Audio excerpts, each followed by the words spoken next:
Good afternoon from the KUOW newsroom. This is Seattle Now. I'm Patricia Murphy with a roundup of today's top stories. It's Thursday, August 14th. Costco has confirmed it will not sell mifepristone, the first of two drugs used in most medication abortions and to manage some miscarriages. But actually, there are very few retail pharmacies that do dispense the drug. Eilish O'Neill has more. People seeking a medication abortion or managing an incomplete miscarriage used to have to go to their doctor's office to get mifepristone. But since 2023, regular pharmacies could sell the drug as long as they got a special certification. But very few pharmacies have that certification. Dr. Sarah Prager is an OBGYN at UW Medicine. A colleague who is not UW just messaged me in the past week or 10 days that they had tried a number of different pharmacies trying to get a mifepristone prescription to a patient who was miscarrying, and none of those pharmacies carried the medication. Religious organizations have tried to pressure retail pharmacies not to carry mifepristone. Costco said in a statement they don't sell it because of lack of demand. Eilish O'Neill, KUOW News. Get ready for a turn in the weather. Cooler temperatures and heavy rain are in the forecast for tomorrow after a hot and dry start to the work week. Here's Samantha Borth with the National Weather Service here in Seattle. So we'll start to see the first traces of light rain move in tonight, and then we'll start to see some heavier stuff move in Friday and Saturday. Just in general, we're just seeing a little bit of a drastic pattern change, so you'll see some temperatures cool down, at least compared to what we had seen earlier in the week. Some lowland areas in western Washington could get up to an inch of rain thanks to a rare August atmospheric river. Rainfall totals in the Seattle area so far this year are more than 6 inches below normal.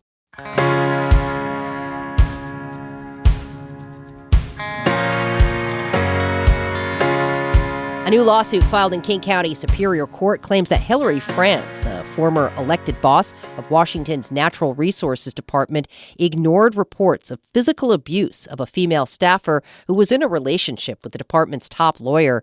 The lawyer left the department last year and was later arrested and pleaded guilty to 1 count of domestic violence assault. The female staffer claims she told Franz twice about the abuse, but instead of intervening, Franz retaliated against her. Franz denies the claims in the lawsuit. You can read the full story at KUOW.org. More tough news from the tech sector in Washington state. The software company Oracle has announced layoffs of 161 positions based in Seattle. The Texas company is cutting jobs in its cloud unit nationwide. Bloomberg reports Oracle is pushing to spend more on artificial intelligence. And Providence Health plans to lay off 126 workers around Washington state beginning in October. The Renton-based healthcare provider employs 46,000 people in Washington. Providence says the move is due to state and federal cuts to Medicare and Medicaid. It also cited higher costs of labor and supplies resulting from inflation and tariffs. Now to our feature story today. A well-regarded Mercer Island high school teacher, Gary Chris Twombly, resigned his position earlier this year amid allegations of inappropriate and abusive relationships with some of his students. Mo K. Clark wrote about what happened for Investigate West. She spoke with our own Paige Browning. So allegations against Mr. Twombly first came to light 9 years ago in 2016. Tell us what happened then. Sure. So in early 2016, the Mercer Island High School administrators got a call from an anonymous employee at Microsoft. This woman was expressing concerns that a student that she was mentoring was in an inappropriate relationship with her teacher, and it was Twombly. And the anonymous caller said that she had seen text messages between the two, and it seemed to be quite inappropriate for a student and a teacher. Did the district then take action at the time? So from the documents that we got and reviewed, it seemed like the administrators sort of repeatedly brushed off the call. One of the administrators told the school resource officer who was trying to look into this that she thought it was a prank and that they didn't have enough evidence to investigate further and that they didn't want to rile up this teacher without any evidence.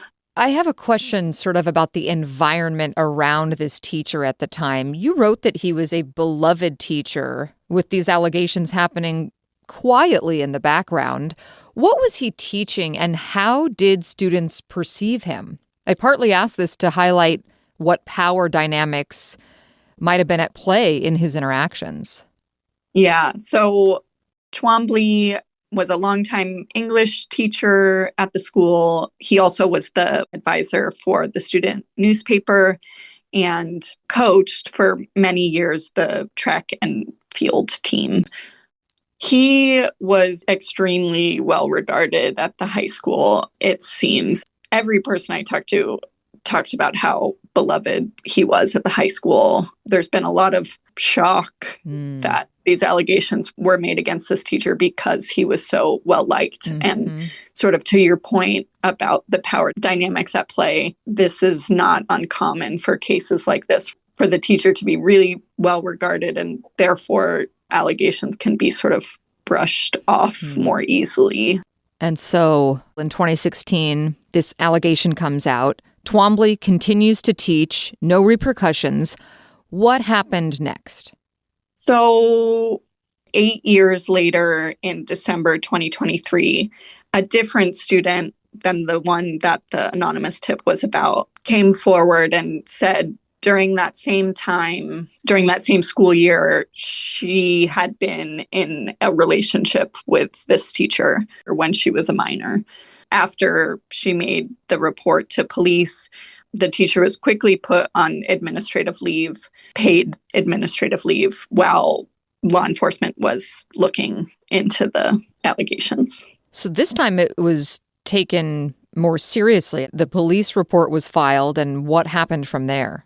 So the officer that conducted the investigation recommended charges be filed against the teacher.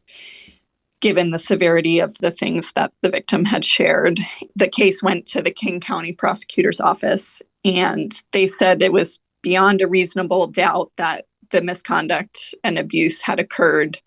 They didn't press charges because the statute of limitations had expired. It had been too many years since the incident had happened when the woman was in high school and was a minor, and so they couldn't press charges. And just to note, the statute of limitations has changed. The law changed in 2019 to be you can report sexual abuse at any time now. But at the time that her abuse had occurred in 2015, 2016, it was a 3-year statute of limitation. It was too late. It was too late, yeah. What has Twombly said about the allegations? So I wasn't able to reach Twombly. I emailed him a few times. He actually deleted his LinkedIn the same day I had reached out. But a bit before this victim went to police, he had actually emailed her and said he wanted to talk to her and said he had caused her great harm. And when police were doing their investigation, he declined to give a statement. He had retained a lawyer and said no to being interviewed by police. So he hasn't said anything publicly about the allegations against him. What repercussions did he face as far as teaching again? Part of the settlement agreement with the school district, he agreed to voluntarily revoke his Washington teaching license. The revoking of his license likely means that his name is in a nationwide database, and it would be more challenging for him to be recertified in a different state, but it's not impossible. And he also could work with youth and other capacities that don't require a teaching certificate. Your reporting highlights what seemed to be systemic failures to address what was going on at Mercer Island High School. How do you understand that? Was it a cover-up? How are you seeing it?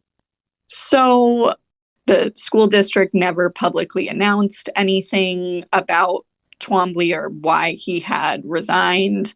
They hadn't notified the public to see if there was additional victims in addition to the 2 that they had known about. And it was really clear from the documents that the school board and the district did not want this information getting out.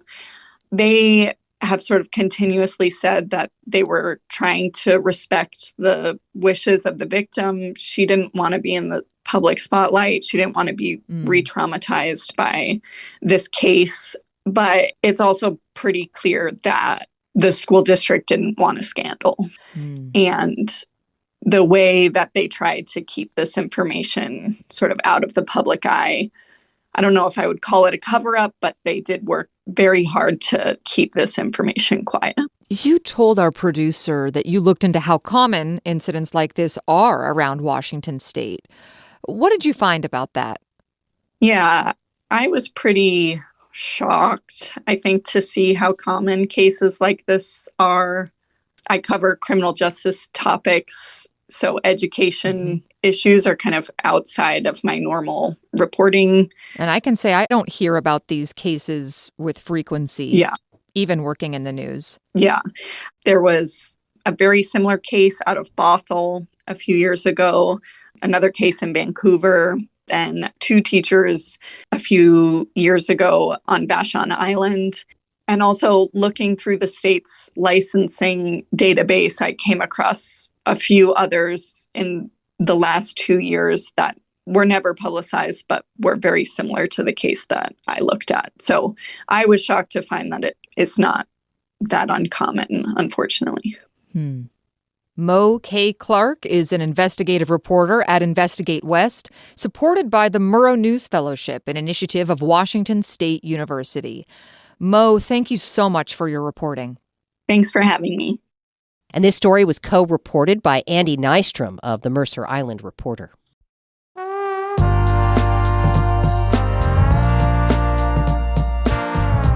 Next time on Seattle Now, it's Casual Friday. We'll talk about the performative mail contest that took over Cal Anderson Park last week. Contest winner Marcus Jennings was given a Labubu keychain as his prize. What the hell is a Labubu keychain anyway? This whole contest is lost on me.